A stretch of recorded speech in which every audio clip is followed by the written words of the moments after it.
Hi friends, welcome to our channel. నమస్తే అండి.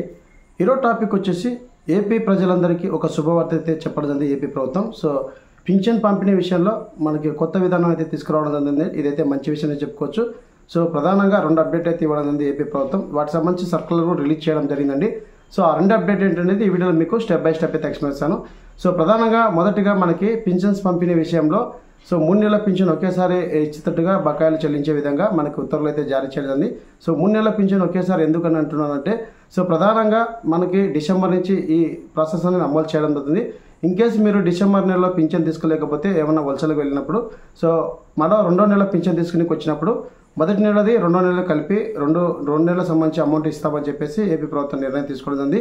ఇంకా 2వ నెల కూడా పింఛన్ తీసుకోకుండా 3వ నెల కూడా వచ్చినా కూడా సో ఫర్దర్గా 3వ నెల కూడా సంబంధించి కూడా పింఛన్ అయితే జారీ చేయడం జరుగుతుందని చెప్పేసి 3 నెలల పింఛన్ ఒకేసారి విధంగా ఇచ్చే విధంగా మనకి సర్కులర్ అయితే రిలీజ్ చేయడం జరిగింది. ఇదైతే మంచి విషయమే. సో వీటితో పాటు మరొక అప్డేట్ కూడా ఇవ్వడం జరిగింది. సో ఇదైతే చాలా ఇంపార్టెంట్ అప్డేట్ ఉంది. సో ఇదైతే మంచి విషయం చెప్పుకోవచ్చు. ఇది ఏపీ ప్రజలు అందరికీ ఇది ఒక శుభవార్తని పింఛన్దారులందరికీ. సో వృద్ధాప్య పింఛన్లో ఒక అప్డేట్ తీసుకురానుంది. సో ప్రధానంగా వృద్ధాప్య పింఛన్ పొందుతున్న భర్త చనిపోతే మరుసటి నెల నుంచే భార్యకు ఇచ్చే విధంగా ఉత్తర్వులు సర్కులర్ మనకు రిలీజ్ చేయనుంది. ఇక్కడ మీకు డిస్ప్లే మీద కూడా చూపిస్తాను. ఇదైతే మంచి విషయమే. సో గతంలో మనకి భర్త చనిపోతే వితంతు పింఛన్ రావాలంటే సో భర్త చనిపోయిన తర్వాత సో వితంతు పింఛన్ రావాలంటే భర్త రేషన్ కార్డు డిలీట్ చేసుకొని తర్వాత డెత్ సర్టిఫికేట్ వాటి సంబంధించిన డీటెయిల్స్ అని ఇస్తే మాత్రమే మనకి 6 మంత్స్కి ఒకసారి పింఛన్ అనేది అప్లై చేసుకోవడానికి అవకాశం ఉన్నది. ఇప్పుడు అలా కాకుండా ఏపీ ప్రభుత్వం సో భర్త చచ్చిపోయిన వెంటనే మరుసటి నెలకే భార్యకు పింఛన్ ఇచ్చే విధంగా ఉత్తర్వులు అయితే సర్కులర్ రిలీజ్ చేయడం జరిగింది. ఇదైతే మంచి విషయమే. సో ఇదైతే గుడ్ న్యూస్ అని కూడా చెప్పుకోవచ్చండి. సో ప్రధానంగా వీటికి సంబంధించి డాక్యుమెంట్ ఏంటి అనేది ఆల్రెడీ చాలా వీడియోస్ అయితే చెప్పడం జరిగింది. మరొకసారి మీ ముందుకైతే తీసుకొస్తాను. సో వృద్ధాప్య పింఛన్ కావచ్చు, వితంతు పింఛన్ కావచ్చు, అలాగే డిజేబుల్ పింఛన్ కావచ్చు. సో ఖచ్చితంగా ఆధారు, మొబైల్ నెంబరు, అలాగే మీకు సంబంధించి క్యాస్ట్ ఇన్కమ్ సర్టిఫికేట్, అలాగే డిజేబుల్ అయితే సదరం సర్టిఫికేట్ అనేది ఉండాలి. పర్సెంటేజ్ 40 అబవ్ ఉండాలి. సో అలాగే మనకి వితంతు పింఛన్ అయితే డెత్ సర్టిఫికేట్ కంపల్సరీ ఉండాలి. అలాగే వృద్ధాప్య పింఛన్ అయితే మనకి ఆధార్ అప్డేట్ హిస్టరీ కంపల్సరీ ఉండాలండి. సో ఈ డాక్యుమెంట్లే తప్పనిసరి. వీటితో పాటు క్యాస్ట్ ఇన్కమ్ సర్టిఫికేట్ అనేది మోస్ట్ ఇంపార్టెంట్. సో అలాగే ఇక్కడ మనకి 3 నెలలకు పింఛన్ ఒకేసారి ఇచ్చే విధంగా సర్కులర్ అయితే రిలీజ్ చేయడం ఉంది. సో ఈ ప్రాసెస్లో భాగంగా కొన్ని షరతులు కూడా విధించడం అయితే జరిగిందండి. ఆ షరతులు అనేది ఇప్పుడు మనం చూద్దాం. సో ప్రధానంగా ఇక్కడ మనకి ఫస్ట్ నెల మీరు పింఛన్ తీసుకోకపోతే 2వ నెల వచ్చినప్పుడు ఫస్ట్ నెల 2వ నెల పింఛన్ అయితే ఇవ్వడం జరుగుతుందండి. అలాగే మరొకసారి మీరు 2వ నెల కూడా పింఛన్ తీసుకోకపోతే ఫస్ట్ నెల 2వ నెల పింఛన్ తీసుకోకపోతే 3వ నెల వచ్చినప్పుడు 3వ నెల కూడా మీరు పింఛన్ అయితే తీసుకోవడం జరుగుతుంది.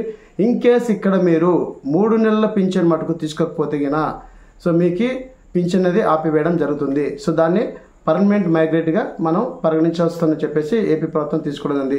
ఇక్కడ మళ్ళీ తర్వాత మీరు 3 నెలలు అయిపోయిన తర్వాత 4వ నెల వచ్చి మీరు పింఛన్ తీసుకోవాలంటే పింఛన్ అనేది హోల్డ్లో పెట్టింటారండి. సో ఆ పింఛన్ పొందాలంటే ఏం చేయాలి, సో ఎక్కడి నుంచి ఈ ప్రాసెస్ అప్లై చేసుకోవాలని చెప్పేసి కూడా ఈ వీడియోలో మీకు తెలియజేస్తాను. సో ప్రధానంగా మీరు ఫస్ట్ నెల తీసుకోకపోతే 2వ నెల ఇస్తారు. ఒకవేళ 2వ నెల కూడా తీసుకోకపోతే 3వ నెల ఇస్తారు. ఇన్ కేసు 3వ నెలలో మీరు తీసుకోకపోతే 4వ నెల పింఛన్ అనేది హోల్డ్ చేయడం జరుగుతుంది. సో 4వ నెల వచ్చినా మీకు పింఛన్ అనేది ఇవ్వరు. సో 4వ నెల మీరు మళ్ళీ పింఛన్ అప్లై చేసుకోవాలంటే గ్రామ వార్డు సచివాలయంలో ఉన్నటువంటి వెల్ఫేర్ అసిస్టెంట్ ఎవరైతే ఉన్నారో వారి యొక్క లాగిన్లో రోల్ బ్యాక్ ఆప్షన్ అనేది ఉంటుంది. ఆ రోల్ బ్యాక్ ఆప్షన్ అనేది మీరు అప్లై చేసుకోవాలి. అప్లై చేసుకున్నాక మరుసటి నెల అంటే 5వ నెల మీకు పింఛన్ అనేది ఇవ్వడం జరుగుతుంది. సో ఇక్కడ మీకు 3 నెలల పింఛన్ కలిపి మనకి 4 నెలలు రాలేదు కదా, 5వ నెల మొత్తం ఇస్తామని చెప్పేసి అనుకుంటున్నారు. అట్లా ఇవ్వరండి. సో రోల్ బ్యాక్ ఆప్షన్ పెట్టినాక మీకు ఏ నెల అయితే పింఛన్ రోల్ బ్యాక్ చేశారో ఆ నెలకు సంబంధించి పింఛన్ మాత్రమే వస్తుంది. అంటే సపోజ్ ఎగ్జాంపుల్గా ఇప్పుడు 3 నెలలు మీరు తీసుకోలేదు, 4వ నెల వచ్చారు. సో 4వ నెల లేదు, హోల్డ్లో పెట్టారు, మీరు రోల్ బ్యాక్ అని చేసుకున్నారు. సో రోల్ బ్యాక్ చేసుకున్నప్పుడు మీకు 5వ నెల పింఛన్ డిస్ట్రిబ్యూట్ చేయడం జరుగుతుంది. సో 5వ నెల పింఛన్ అనేది ఈ 3 నెలలు కలిసి మీకు 5వ నెలలో రాదండి. సో ఖచ్చితంగా ఏ నెల అయితే మీరు రోల్ బ్యాక్ చేస్తారో ఆ నెల మాత్రమే పింఛన్ అనేది వస్తుంది. ఆ నెలకు సంబంధించి ఇట్లా మీరు 6 మంత్స్ రోల్ బ్యాక్ చేసుకోవడానికి అవకాశం ఉంటుంది. అంటే ఫస్ట్ 3 నెలలు పింఛన్ తీసుకోకపోతే 4వ నెల ఒకవేళ రాలేకపోయినా, 5వ నెల రాలేకపోయినా 6వ నెల కూడా రోల్ బ్యాక్ అని చేసుకోవచ్చు గ్రామ వార్డు సచివాలయంలో ఉన్నటువంటి వెల్ఫేర్ అసిస్టెంట్ వారి యొక్క లాగిన్లో. సో ఈ 6 నెలలు పూర్తి అయితే మటుకు 7వ నెల దాటితే మటుకు మీ పింఛన్ అనేది తీసేయడం జరుగుతుంది. మళ్ళీ అప్లై చేసుకోవడానికి కొత్త ప్రాసెస్ అనేది చేసుకోవాల్సింది. సో ఖచ్చితంగా ఏపీ ప్రజలందరూ ఇది గుర్తుపెట్టుకోవాల్సిన విషయము. ఇదైతే 3 నెలలకు ఒకేసారి మీరు రాకపోయినా కూడా పింఛన్ తీసుకోవచ్చు అని చెప్పేసి కూడా మనకి ఇక్కడ సర్కులర్ అయితే రిలీజ్ చేయడం ఉంది. ఆ సర్కులర్ కూడా ఇక్కడ మీకు డిస్ప్లే చేస్తానండి. సో ఇదైతే మంచి విషయం చెప్పుకోవచ్చు. మరొకసారి చెప్తున్నాను, 3 నెలల పింఛన్ అనేది ఖచ్చితంగా మీరు ఏ నెల పింఛన్ ఆ నెల పింఛన్ తీసుకునే విధంగానే ప్రయత్నం చేయండి. ఇన్ కేసు మీరు వలసలుగా వెళ్ళింటే ఒక నెల రాలేకపోయినా రెండో నెల కానీ ఖచ్చితంగా వచ్చి తీసుకోండి. ఇన్ కేసు రెండో నెల కూడా రాకపోయినా 3 నెలల లాస్ట్లో అయితే తీసుకోండి. సో ఈ 3 నెలలు కానీ తీసుకోకపోతే కినా మీకు పింఛన్ అనేది హోల్డ్లో పెడతారు. హోల్డ్లో పెట్టినప్పుడు మళ్ళీ మీరు అప్లై చేసుకోవాలంటే కినా గ్రామ సచివాలయంలో రోల్ బ్యాక్ ఆప్షన్ ద్వారా మీరు అప్లై చేసుకోవచ్చు. సో అప్లై చేసుకున్నప్పుడు నేను నా 3 నెలలు తీసుకోలేదు కదా, నాకు 3 నెలల పింఛన్ ఇవ్వండి అని చెప్పేసి అంటే రాదండి. సో ఏ రోజైతే మీరు రోల్ బ్యాక్ చేసుకున్నారో ఆ రోల్ బ్యాక్ సంబంధించి 6 నెలల పింఛన్ మాత్రమే. ఇన్ కేసు వికలాంగులు అయితే 6,000, అలాగే వృద్ధాప్యం అయితే 4,000, అలాగే వితంతువు అయితే 4,000 అని చెప్పేసి మాత్రమే రావడం జరుగుతుందండి. ఇదైతే గుర్తుపెట్టుకోండి, ఇదైతే మంచి విషయమే. సో ప్రధానంగా మనకి వృద్ధాప్య పింఛన్లో భర్త చనిపోయినప్పుడు భార్యకి మరుసటి నెల ఇవ్వడం అనేది ఇది మంచి విషయమనే చెప్పుకోవచ్చు. సో మనకి రేషన్ కార్డులో భర్తను తీసేసి ఈ ప్రాసెస్ అంతా అనేది చాలా లేట్ అవుతుంది. సో ప్రధానంగా రేషన్ కార్డు సంబంధించి కూడా మనకి ఎటువంటి అప్డేట్ కూడా లేదు. ఇదైతే మంచి విషయమే. సో ఈ ఇన్ఫర్మేషన్ అనేది 10 మందికి అయితే షేర్ చేయండి. ఒకవేళ ఈ వీడియో మీకు నచ్చినట్టయితే ఖచ్చితంగా అయితే లైక్ చేయండి ఫ్రెండ్స్. అలాగే చాలామంది వీడియో చూసి లైక్ చేయడం లేదు, అలాగే సబ్స్క్రైబ్ చేసుకోవడం లేదు.